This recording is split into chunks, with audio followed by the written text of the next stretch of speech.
Hello, welcome to the armor outfits tutorial. In this tutorial, we're gonna go over my approach to designing armor outfits, the types of clothes that your fantasy D&D characters might wear. The demos in this tutorial are going to be done on a female character, but the principles and steps can apply to characters of any gender. Let's just jump right into it, because this is gonna be a fun one.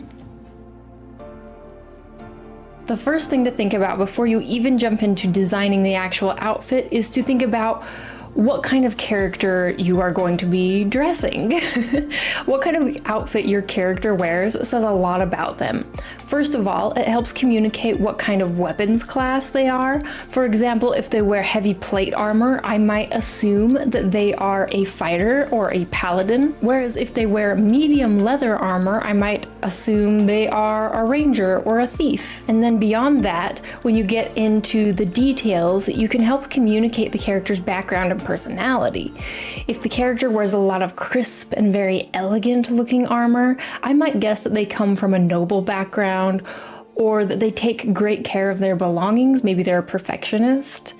If their armor looks a little bit more beat up and mismatched, I might guess they have maybe a peasant background, or maybe they're just kind of a scrappy sort of character. And of course, you can't talk about communicating a character's personality or overall vibe without mentioning color.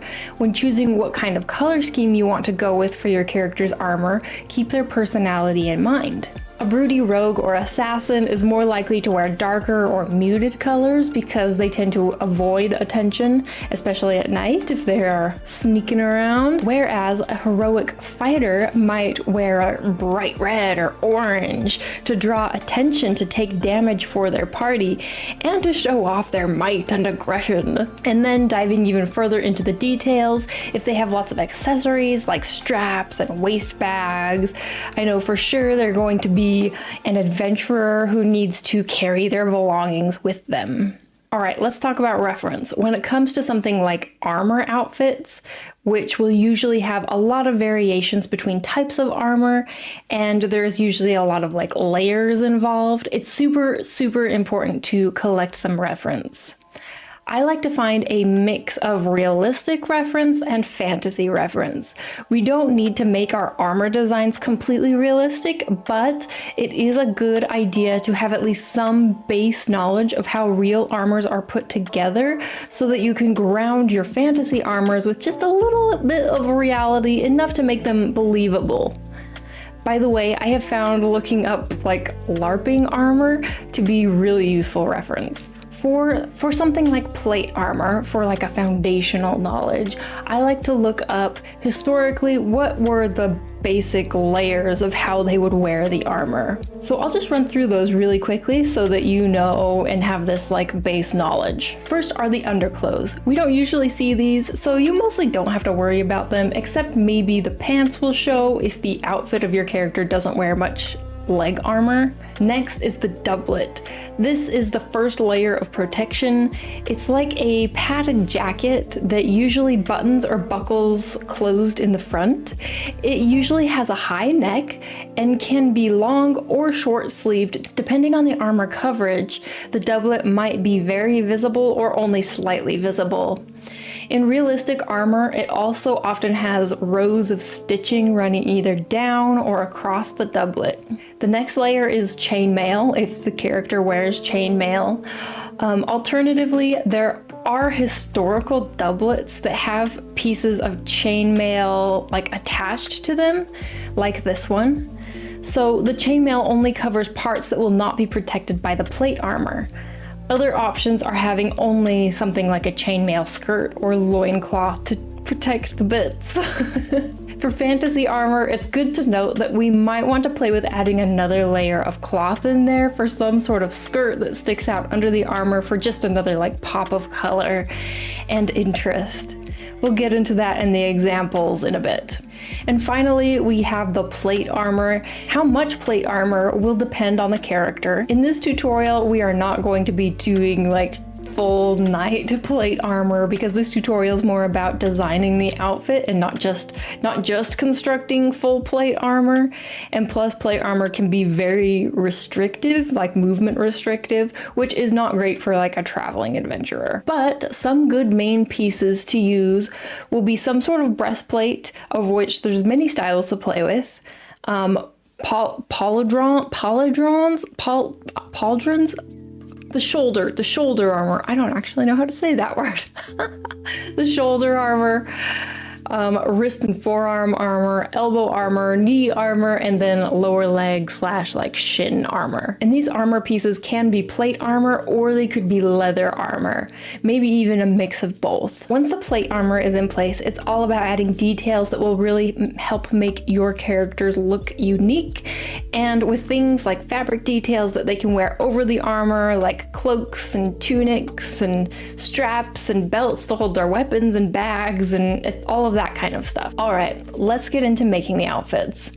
The first step may look familiar if you have already watched the dress tutorial. Silhouettes! I find that first drawing the character and then making a small copy of them to draw the outfit silhouettes over top of is just so helpful when it comes to coming up with ideas for armor quickly. Since most of these armors are going to cover from neck to toe, I first make a layer that is clipped to the character layer, and then I just color the character's silhouette in a dark color. Then on a new layer, I start sketching the silhouette of the armor again with another dark color.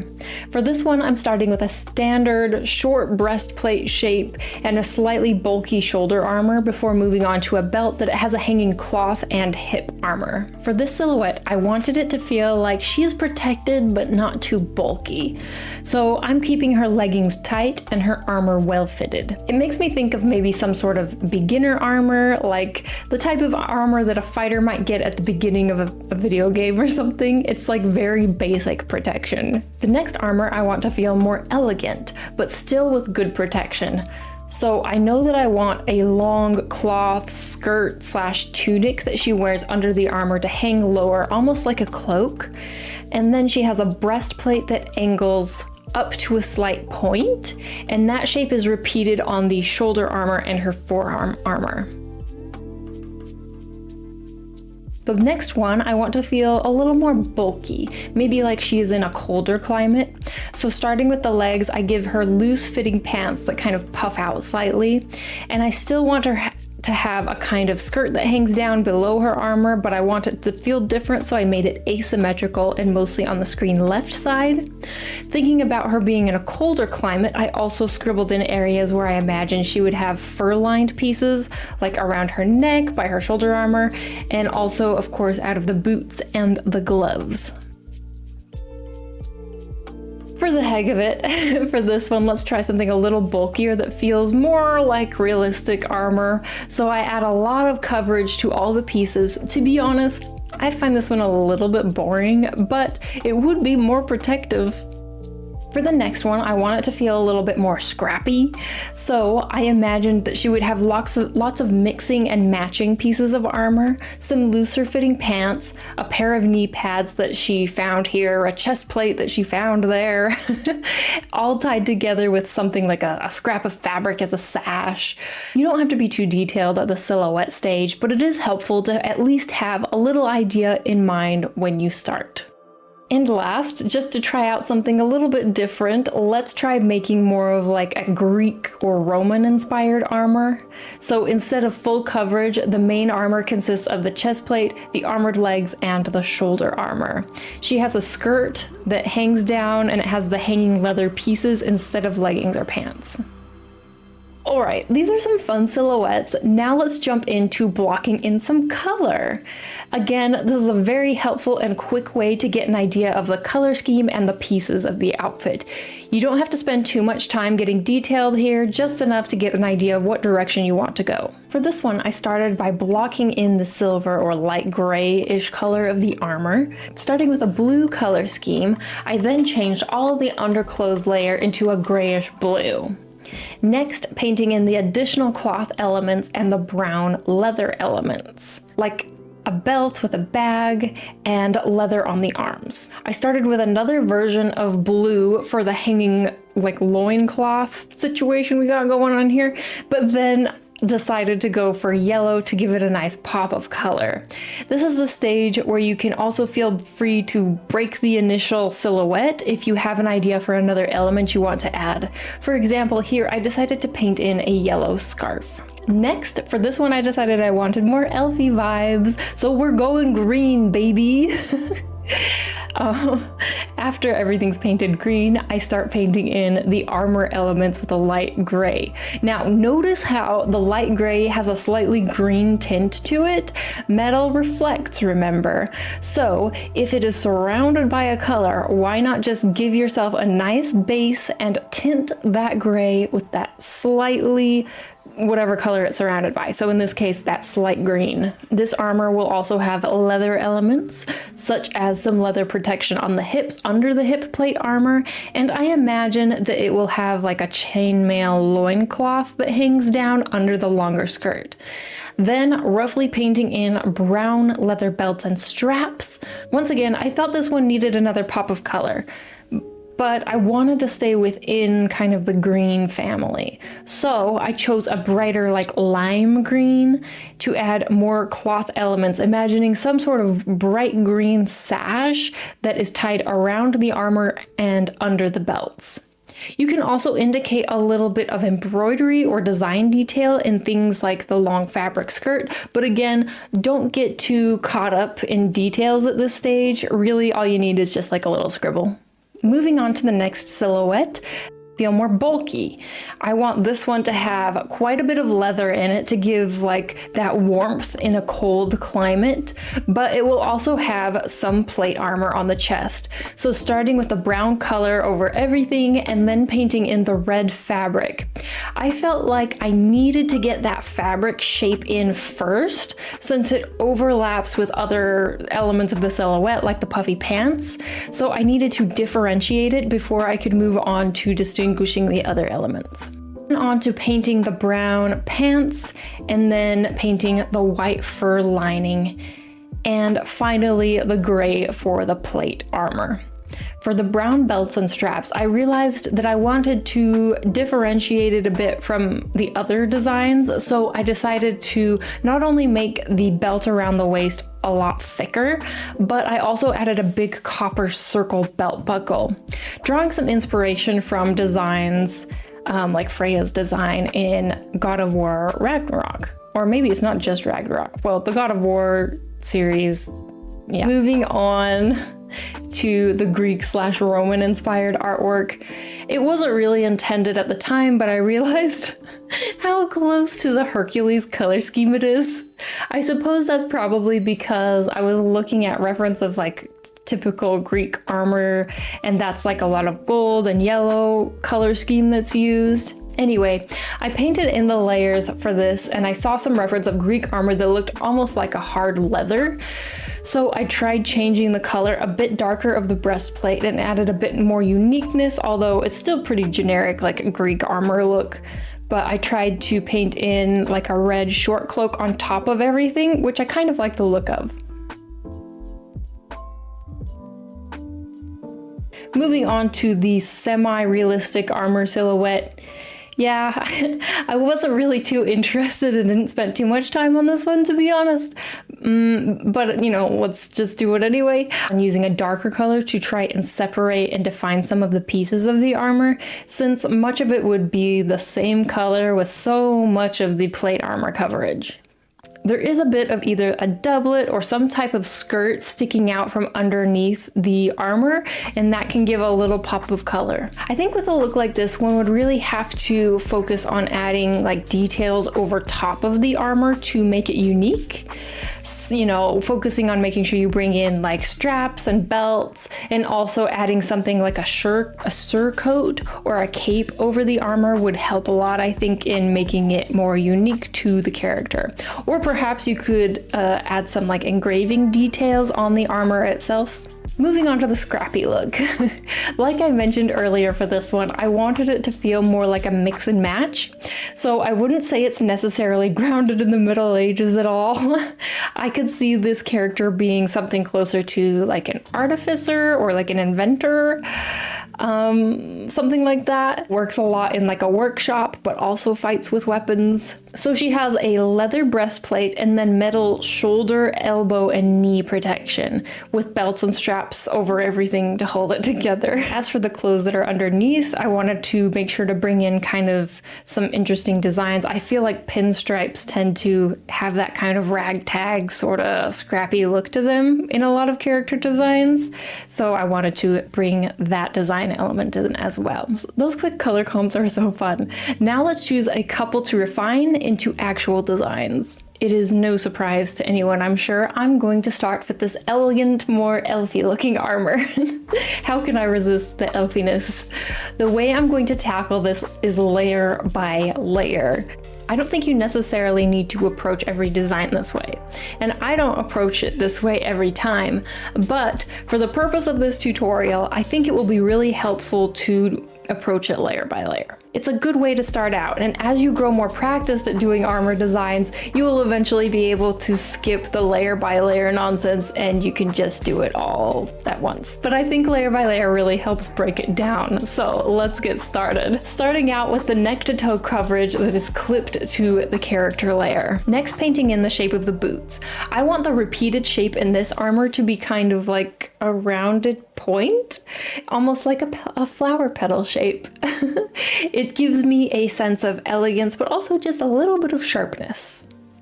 First, the general undershirt or doublet. It isn't really important to be detailed with this, as we'll only maybe see the very bottom of it. In fact, in this design, I thought we might see it when I started, but I eventually will cover it up. So it actually wasn't even necessary to do this layer, but we did it, so here it is. Next, I paint the lowest layer that we can see, which is that long jacket. As a note that I am painting all of these on separate layers. At the moment, the jacket is just under the character line art, but once it's painted in, I will move that layer above the character line art so you won't see the character line art through it anymore. Now, before moving on to the next layer, I draw in some line art for the coat. And again, that is on its own new layer. For the next layer, I imagined a chainmail loincloth hanging down beneath the lime green fabric. So I'm painting in the shape of the loincloth and the general shape of what belt will be around her waist that might be what that loincloth is attached to. Let's just give this leather belt those hip protections and also paint in some leather protection on her shoulder / like upper arm area. Then adding line art, and I'm adding this line art again on a new layer. This is quite a layer heavy process. If you are working in a program like Procreate where you have layer limits, you might want to merge your layers as you work. That's definitely a fine way to work, is you can merge as you go so that you can keep your layer count low if you need to, or hold off on adding line art until the end, and then you can add line art over the top of everything. But since I am a layer fiend, I am going to use a bajillion layers. Let's talk about chainmail. I was once intimidated by chainmail, but no longer, my friends, and I'm going to show you how. There are a few ways to do chainmail texture, and this is my preferred way. If I was smart, I would make a brush to do this for me, but for now I am doing it by hand. The good thing about showing this method by hand is that you can actually do it with a regular old traditional pencil as well. I've done it with a traditional pencil, works great. So this is a traditional and a digital method for you guys. Here we go. First, you draw horizontal rows that somewhat follow the wiggles and curves of the fabric. By fabric, I mean just like how the chainmail will be wobbling. I'm creating these rows with just a watercolor brush, and these rows are just kind of a guide for you. But you could also do this with just a thin pencil line. Then along the rows, I just draw little C shapes. Alternate the direction of the C's for every row. It might look a little messy close up, but eventually when you zoom out, it looks good. And then when we add a little bit of shading over top of it, and if we add some little points of highlights later on, it'll look great. For the next layer, we'll paint the plate armor. Grabbing that gray color, paint in the shape of the breastplate. For this character's chest plate, she's going to have a larger main portion that's over her chest that again kind of makes that flower petal shape up kind of under her chin, or it doesn't like hit her chin, but it kind of goes up towards her chin. And then a couple of angled pieces for the lower part. This will allow the character a bit more movement to have those separated pieces. Next, painting the hip armor and the shoulder armor. The shoulder armor has an edge that is higher up to defend her face and neck. Should something like a sword strike her shoulder and slide towards her neck, that piece that sticks up is going to help stop the weapon from hitting her neck, which would be very bad. Next is the hands and forearms. Notice the repetition of that softly curved pointed shape that I had talked about earlier that looks kind of like a flower petal, and how that is being used in multiple parts of the armor. Now it's time to line art the plate armor. Create a new layer and add that line art. To start adding a bit of depth to these pieces of the outfit, you can lock the transparency and use a soft airbrush to add some darker and lighter variations of color. For example, I used a slightly darker gray and a lighter gray and added that to, like, softly painted that over the plate armor pieces. Moving on to the next layer, that pop of lime green cloth. This cloth is tied around her waist and then hangs down in the front. Again, I start with the general shape of the cloth, just painting with a regular old brush, and then I add the line art afterwards. Once the cloth is drawn, it's time to add some belts, straps, and bags on a new layer. Take a dark brown color and paint the shape of the two belts and a bag hanging from one of the belts. I often like to angle the belts so that they are not completely parallel, but there are some armor outfits that could work with like parallel belts depending on the character. Maybe the character is like really uptight and kind of a perfectionist, and so they want their outfit to be very like symmetrical and crisp and, you know, not so relaxed. So you could go that route. Again, think of your character's personality and what you want to communicate. And I also think it might be nice if she has some sort of strap across her chest. It kind of breaks up the chunks of color, and perhaps she can attach something like a arrow quiver to it, or some sort of bag or a sleeping roll. Time to line art the belts. Belt buckles come in all shapes and sizes, but since this character has that kind of softly angled pointed shape going on throughout her armor, I'm going to make her belt buckles somewhat mimic that shape, so it'll be pointed. And I decided I wanted her belt to tie once it's through the buckle. You will often see these kinds of tied belts when you look up armor and like LARPing reference. The way that you draw it is that the tongue of the belt comes out of the buckle and angles down slightly. It's like a diagonal rectangle coming out of the buckle. Then what's happening is the belt loops up behind the belt, but you don't really need to draw that part, so don't worry. What you do need to draw is when the belt comes over top and tucks back down beneath the rectangle. And to do that, all you do is draw a little half of a rectangle coming out of the side of the diagonal rectangle that you just drew. Make sure that the half of the rectangle reaches up over the top of the main belt itself. The whole knot should look kind of like a diagonal heart. And then you draw the rest of the belt tongue hanging down from the bottom of the diagonal rectangle. And ta-da, you have a kind of tied belt. Let's talk about metal armor, or more specifically, how to color metal armor. We won't be fully shading this character, but I do want to give a little bit of guidance to quickly painting metal. Firstly, metal reflects the colors around it. So to quickly show that, you can use a soft brush to start color picking and lightly popping in the surrounding colors. So here I am painting metal armor with a little bit of her skin color. in the metal parts that are closer to her face, green parts throughout the armor since she's wearing so much green, and a little bit of brown in areas closest to belts, etc. Because this is an elegant piece of armor, I want there to be a bit of decorative detail, so I just use a thin line to paint in some curving designs throughout the armor. If you have trouble coming up with ideas for curving designs, I definitely recommend just kind of looking up reference on Pinterest. You could look at Lord of the Rings, elven armor. You could look up, yeah, there's a lot of ideas out there. I kind of just pulled something from my head. The reason it's in my head is because I've looked at a lot of reference for it in the past. So reference is your friend. Now it's time for a bit of shading. Even though we're not shading the whole character, I will shade the armor for you so that you can see. I start with the same method that I always use. I create a hard light layer and I lock it to the armor layer. From there, I use a dark grayish color to paint using a hard brush where the shadows will be. In Clip Studio Paint, this is just the G Pen brush. Since this is metal, avoid any sort of softening when it comes to shadows. I want all of the shadow edges to be hard. Now onto the shiny bits. Create an overlay layer and use a light teal color to start painting the highlights. How strong these highlights are is going to depend a lot on how polished the metal is. Since this is a fancier looking elegant armor, I imagine that it is going to have quite a bit of polish.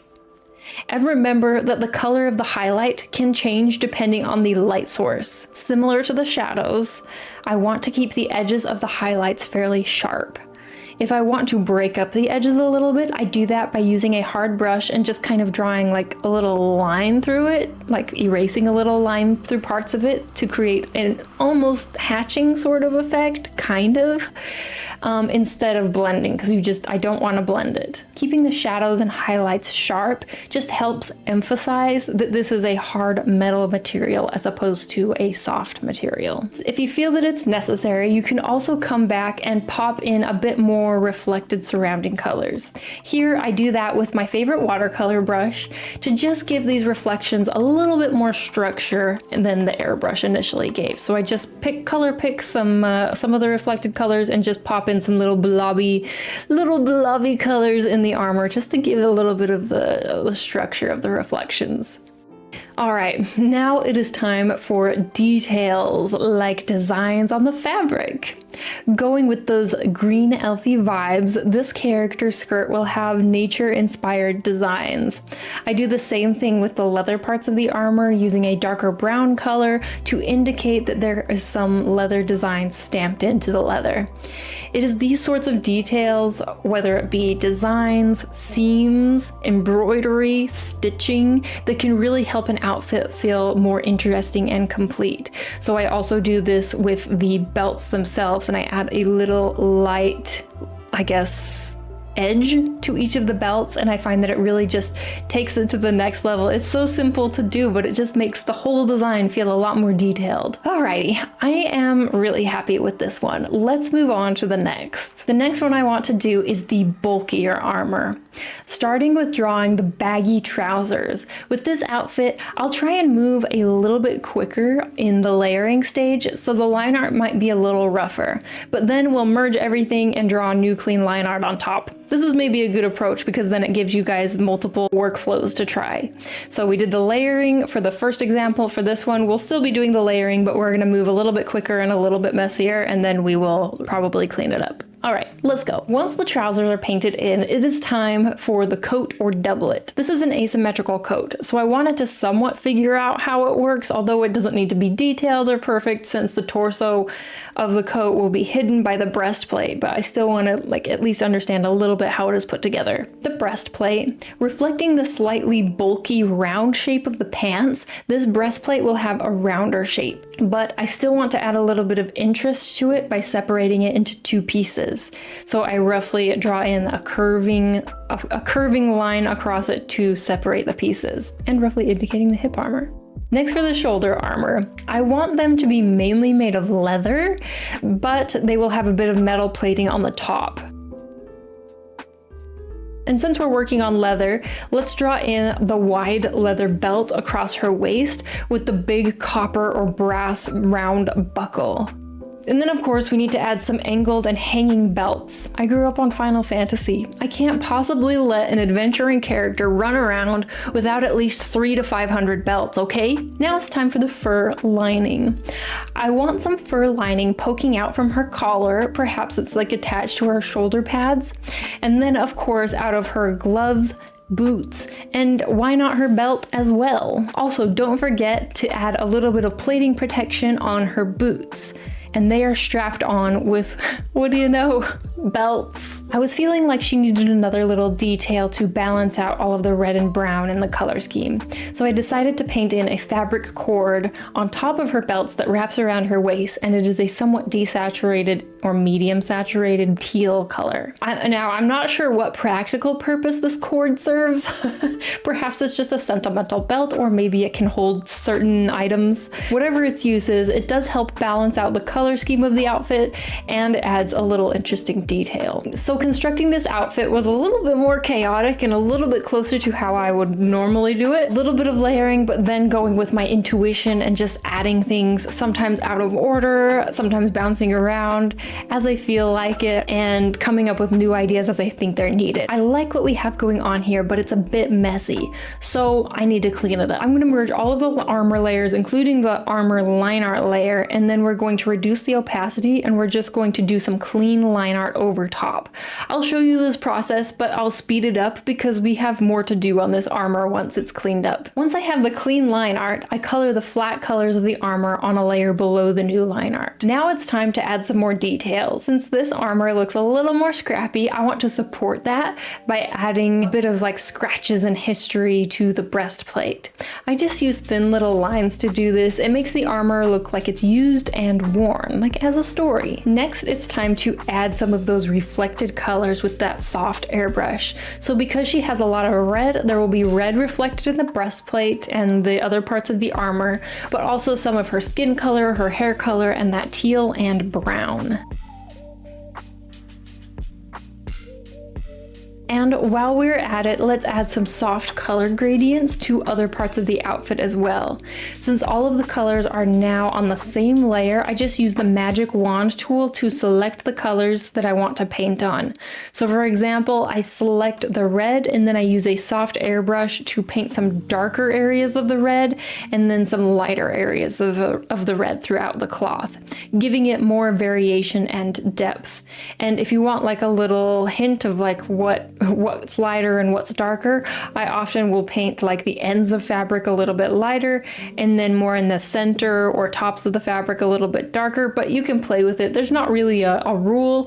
I just kind of have this sense that things further out are more faded. Once the gradients are in, it's time to add those highlights. But for this armor, I'm not going to add any shading, just because there's not actually any shading in the outfit, and I already showed you how I approach shading in the last example, but I do want to show you highlights. This armor is not meant to be as polished or shiny, so the highlights are going to be more subtle. Using an overlay layer, I paint with my watercolor brush this time, using a grayish orangey color. This highlight color is darker than the one I used in the last example, and that's because I need it to be a little more subtle. The watercolor brush has an uneven texture to it, which makes it perfect for showing that this is a somewhat banged up piece of armor.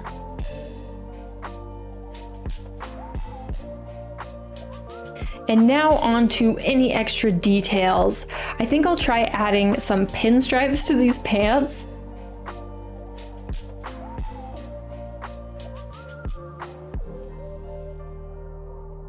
I like how this one turned out. Let's move on to the final example. In this example, I want to create an armor that does not rely as much on metal plate armor, or like something a rogue might wear. I also didn't feel like any of the initial silhouette ideas that we did fit this feeling that I wanted, so we're gonna start from scratch. And after doing this, I want to tell you that I do think it's much faster to start with those silhouettes and color explorations rather than just diving into designing the outfit full size. It might seem like those are extra steps, but I can tell you after doing this that it helps save you a lot of that like figuring out time. I roughly come up with some sort of silhouette, but I think because I was so zoomed in, it isn't actually what I needed, and you'll see that I stray from the initial silhouette quite quickly. Learn from my mistakes, my lovelies. But anyway, I wanted this design to feel more agile and not bulky, so I try and keep a lot of the silhouette close to her body. One thing that I knew for sure is that I wanted to incorporate thigh-high leather boots, since we didn't do any thigh-high boots in any of the other designs. Next, her doublet or shirt would end at 2 points, keeping that sleek design and reflecting the shape of the tops of the boots. These sort of sharp shapes are also great for communicating agile or sharp danger that might be associated with a rogue character. Next, I decided that she would have a chainmail shirt over top of her doublet. She will have mainly chainmail and leather armor. Now that I think about it, chainmail probably is not great for a stealth character, so maybe she's something more like a cleric. You could always replace the chainmail vest with a leather or even heavy fabric vest for a rogue or a thief. Since we're working with color blocks, there's plenty of freedom to adjust the shapes of each layer until it looks right. Next, it's time to add the leather. She's going to have a leather corset, but it could be a leather vest or a leather plate instead if you didn't want to go the corset route. Drawing in the next leather elements like the wrist guards, the shoulder protection, and straps. I tried having a strap stretch across the top of her chest, but it just felt too stagnant for this character. So I switched it to crossing straps, which I think fits her a lot better. Remember that shape repetition. This character has a lot of those pointy triangle shapes, so having an X that also creates more triangles is good shape repetition for this character. It still felt like she needed another layer, so I painted a darker short overcoat for her sleeves and up around her neck.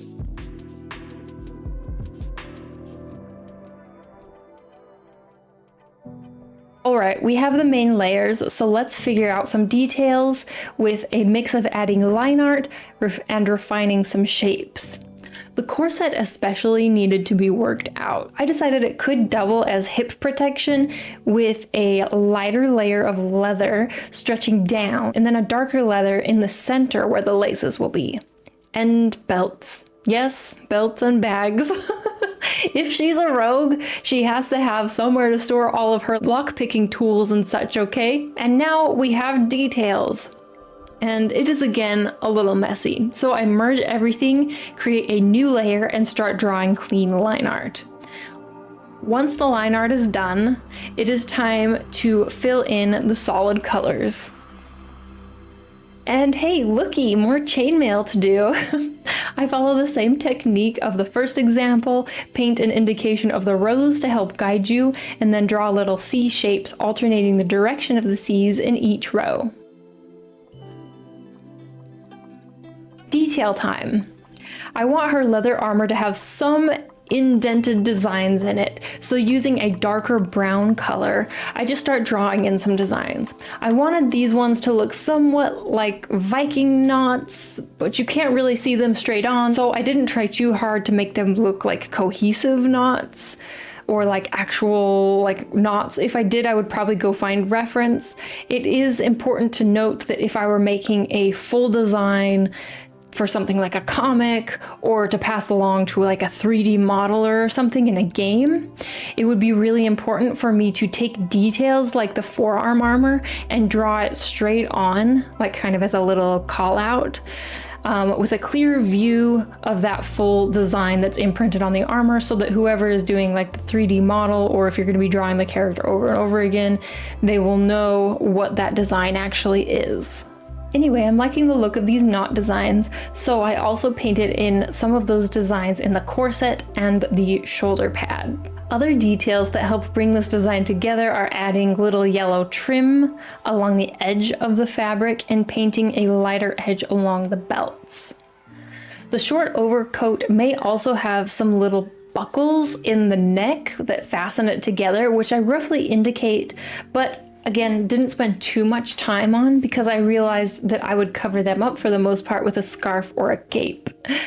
I don't know what it is, but I have just been so into these teal and yellow accents color schemes lately, so I decided to add a scarf and see what it would look like as a layer on top of everything. And that scarf eventually turned into a cape slash cloak. So she might not be the sneakiest rogue out there with a bright yellow cloak, but hey, maybe she's no one would expect her to steal from you when she draws that much attention type of person.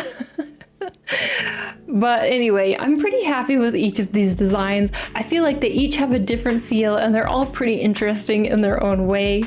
I hope you guys enjoyed this tutorial and found it helpful. It was a super fun one to make, and I'm so excited to see your cool armor designs. Thank you all so much for supporting and making it possible for me to continue making art and tutorials like these. Y'all are rock stars. And yeah, well, it's one of my awkward sign-offs again, so I will just say have a wonderful day and happy drawing. Bye! Also, yes, as usual, there will be a armor challenge for you. Look on Patreon. Okay, bye!